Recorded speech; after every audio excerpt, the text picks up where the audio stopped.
The Dragon Boat Festival, also known as 端午 Festival, is a cherished traditional Chinese holiday that holds deep historical roots.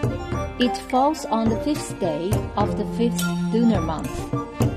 On 端午 Festival, people usually eat 粽子, race dragon boats, hang mugwort leaves, and engage in other traditional activities. 粽子, the traditional food of the Dragon Boat Festival, comes in a variety of flavors and fillings.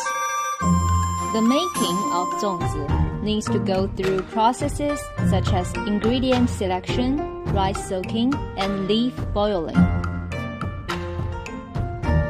Tasting 粽子 is a delightful experience, symbolizing health and well-being.